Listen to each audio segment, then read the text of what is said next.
Good afternoon, guys, and welcome to the podcast.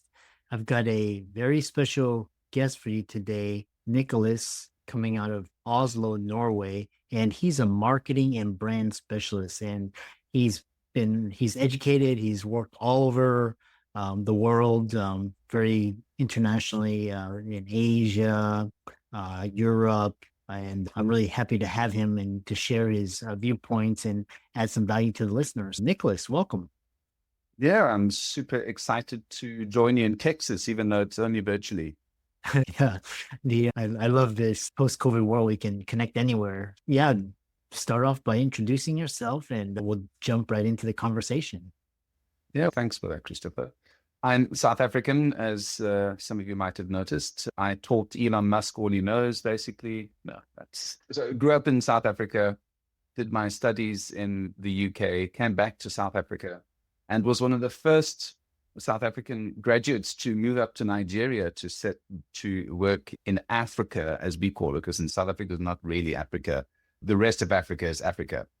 And that started out my journey into emerging markets. I joined a fantastic company called Nando's, which is a chicken franchise. And I opened up in India, Pakistan, Bangladesh, Sri Lanka.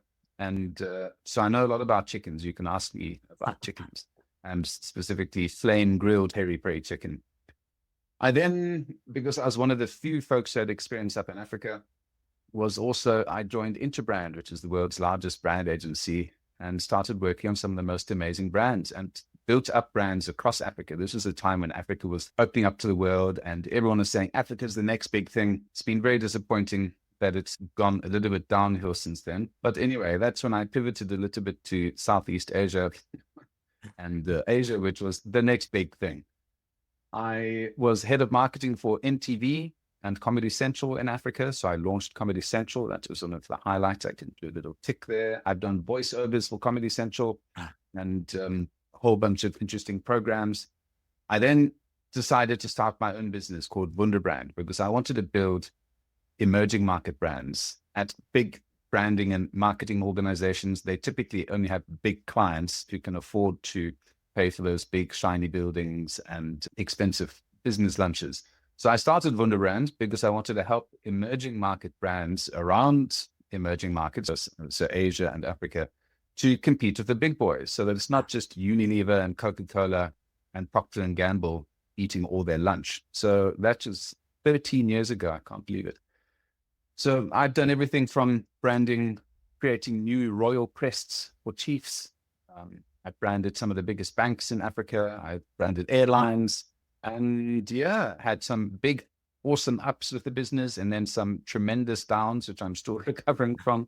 And then I moved to Malaysia to go into sort of the next step in my journey, which was to move into AI. And let me just say, this is before ChatGPT. So I got on the bus before ChatGPT.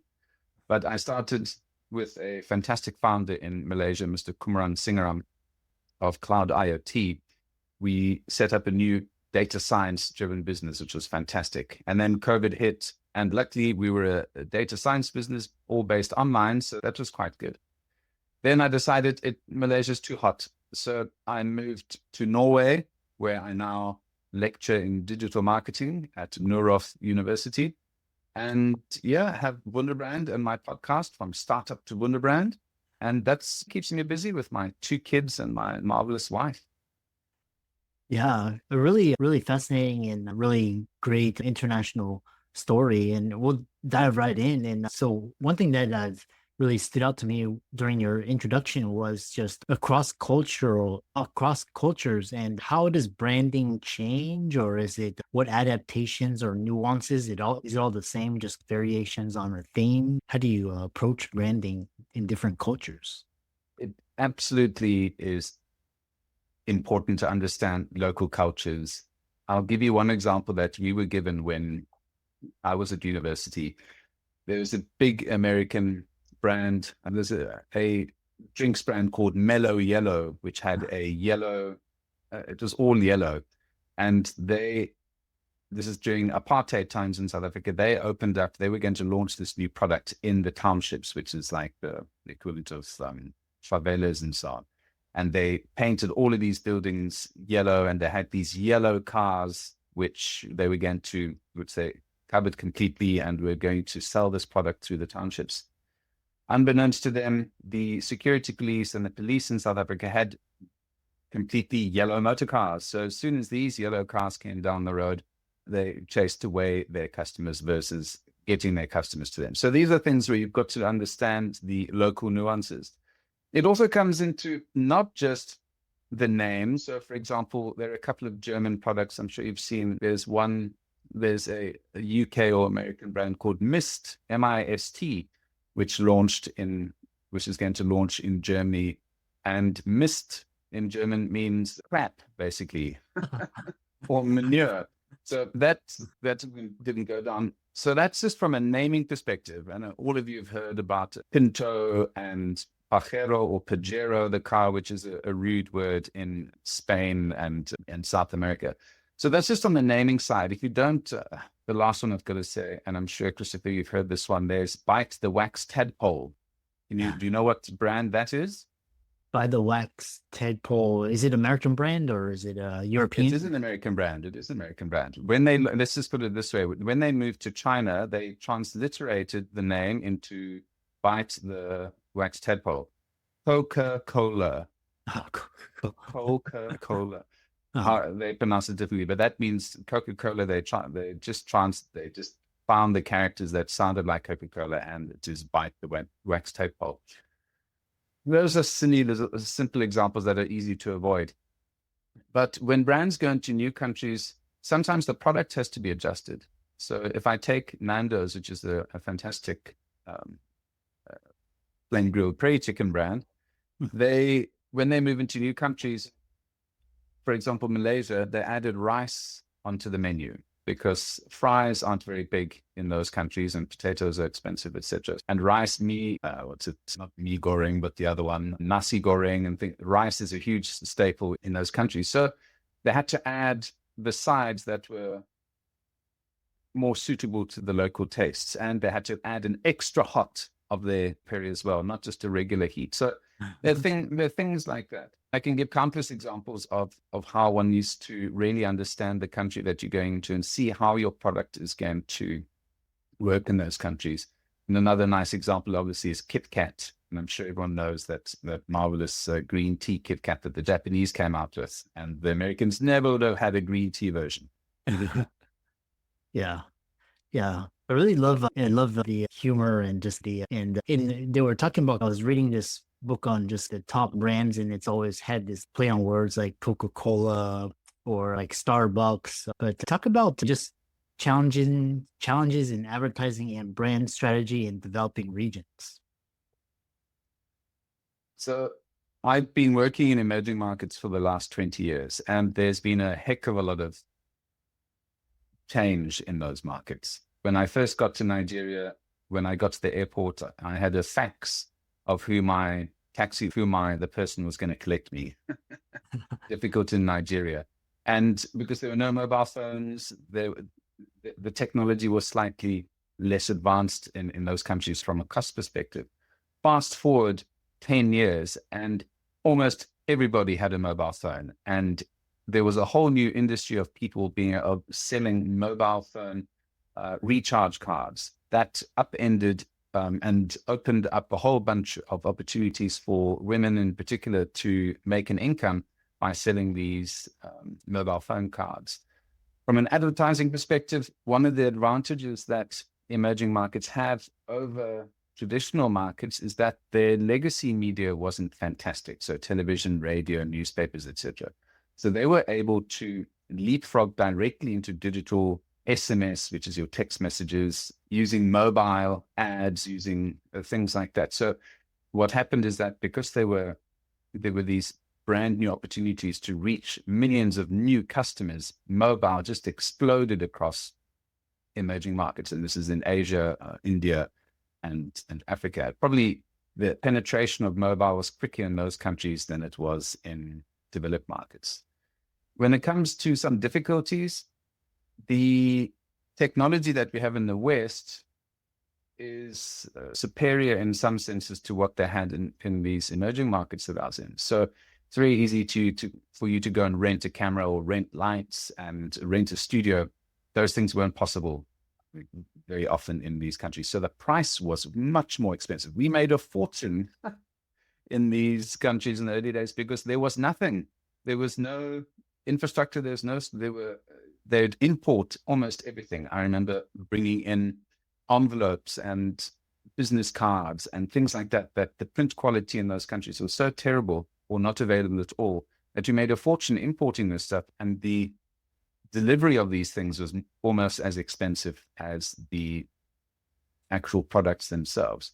So in terms of those, there's some issues there. And then the sophistication level or the conservative nature of a lot of these countries is quite different to what you'll find in the West. In the West, you've got quite an advanced knowledge of marketing. You've been marketed to, and we know what adverts are. We know what these things are.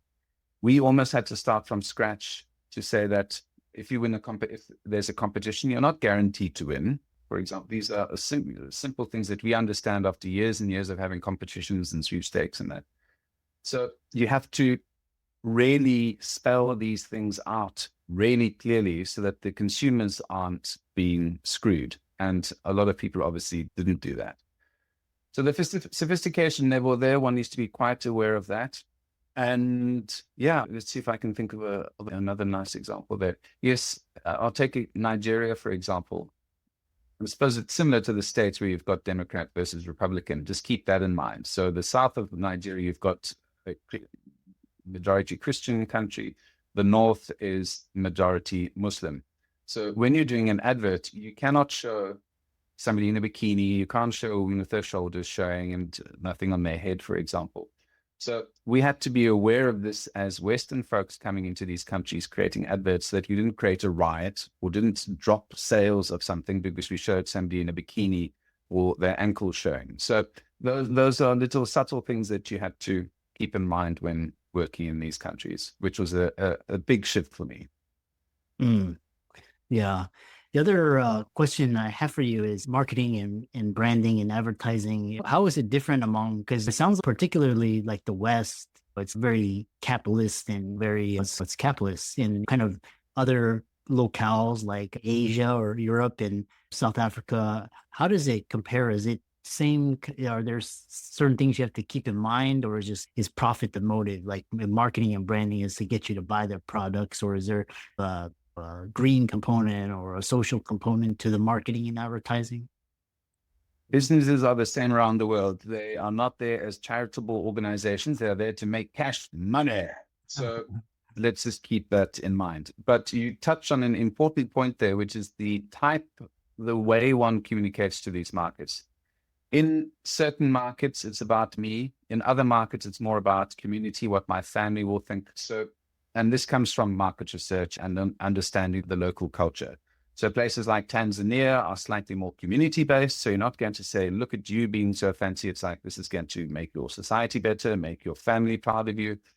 And the same in certain Asian countries as well. There's less of a me or Western sort of Calvinist outlook in terms of how one has to communicate. So that goes into the communication strategy. Humor also changes when it goes across countries. So some countries love humor, some countries it's too much of a touchy subject. So those are things to keep in mind there, Christopher. Yeah. Which kind of moving the conversation along is one thing is talking about digital marketing. And I've only witnessed the evolution of media here. Really, social media is like the big thing, and kind of legacy media is almost on its last leg. How do you see digital marketing evolution over the last 20 years? How has digital marketing landscape changed? What's consistent? What trends should marketers anticipate? Is that all? I mean, if I can answer that, then I can charge much more money for this episode, Chris. So we've got to look at marketing in terms of humans haven't changed terribly much. Their media consumption has, but how people operate and how people think and how people behave hasn't really changed terribly much. We need to look at emotions, and a lot of folks are just trying to sell. What I've the biggest change for me in terms of social media, digital media, marketing media, etc., is just people are tired of it, and people have got an enormous, like, if you can beat this out, the bullshit meter, so they can tell when somebody is trying to sell them. Intelligent marketers and intelligent businesses understand the customer journey and the buyer journey, and need to make sure that they are creating value for the customer at each of these points and solving a problem for the customer. Whether you're using TikTok, Instagram, whatever new thing is going to come out, as long as you're solving a problem for a client, for a potential customer, and understand how you can solve that particular problem during the customer journey, you're going to do all right. So what I try and teach my students is that, yes, we've got to, from a functional perspective, understand how Facebook groups work. We need to know how to do SEO. We need to know how to create TikTok adverts. But the technology is going to change. You'll remember, Christopher, when Facebook came out in 1998, I think it was. No, not 1998, 2000, whenever. It's been 20 years or something that it's been around. Before that, what did we do? Did we buy products? Did we not buy anything? We still went out and bought. The place that we buy things has just changed, basically. Some new things going to come out. I see that the Google Lens and using AI goggles and things like that is going to adjust the way. It's going to create a whole bunch of new jobs and a whole bunch of new media agencies as we go into the future. But people still are going to go through still have to go through awareness, consideration, decision-making, and purchasing, and you've got to make them loyal to you at the end. That hasn't changed. The method or the medium that you use is going to change. Nobody complained when Babylonic cuneiform was no longer used, and you used to have to use little stylus on a piece of wet clay. It's good to have changes in technology. We just need to understand consumer psychology and the customer journey. And I said customer journey. How are you looking, or how are you thinking about AI in data analytics and data science and marketing and branding and advertising? I love AI.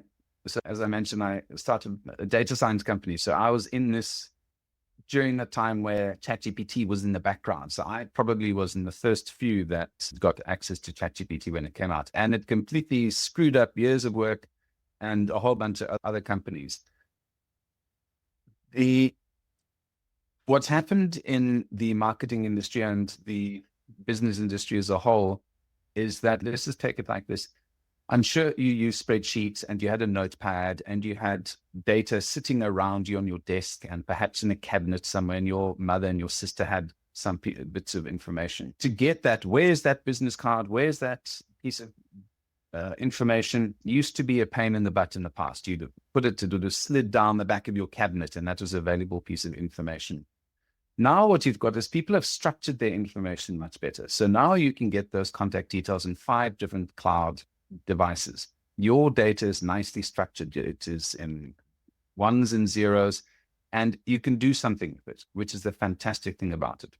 So a lot of companies in the past used to have a disadvantage because their data was all over the place. It was very expensive to have these huge computers and these data scientists or people working at your company organizing your data. Now everyone has access to that. So data is becoming almost less of a competitive advantage because everyone's got it. Everyone's data is nice and clean and in a logical database somewhere.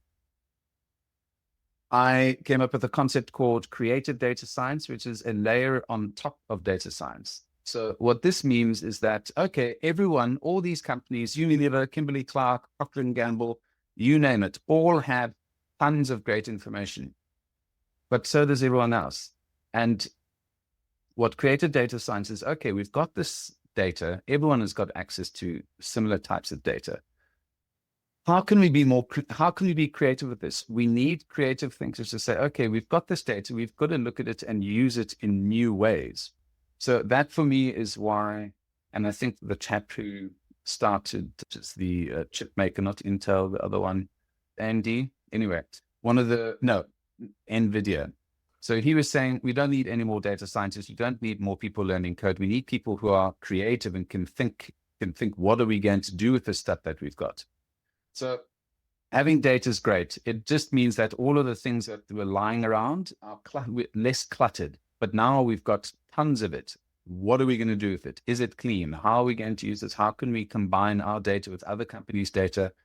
And we've got issues where Apple and Google, you can't track Apple users. Google is now getting sued left and center for sharing, for their cookies following everyone around.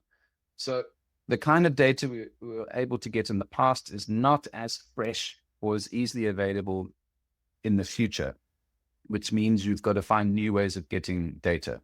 My last point on this is that there are still ways to use data in ways that can improve your business. And there's a fantastic chap that I interviewed who has a media buying platform that uses 27 months of your purchase of your online data and can get a 22% increase in the value of your marketing spend. And that's purely by using AI. So instead of you doing your own Google ads and things like that, their AI will look at what the best options are. Better than Google, better than Facebook. So there are companies out there that are now turning buttons left and right and improving the quality of data and using their own expertise to generate value out of this data and make companies more money or make them more effective. So there are so many things in this space that we could talk about that are adding value. But do I think it's going to take away people's jobs? No, I think it's going to just add new types of jobs. And it is going to mean that we're going to just get more ads and more stuff, more data. So that's one of the downsides. Yeah, really interesting. How can people find you and follow you and reach out to you and find out more about the work that you're doing? Yeah, the easiest would be to go to wunderbrand.com, WUNDER brand.com. If you want to find my podcast and all of my nice photos of me on podcast, you can go to kuhne.no, KUHNE.no. Yeah, so you're welcome to reach out. Yeah.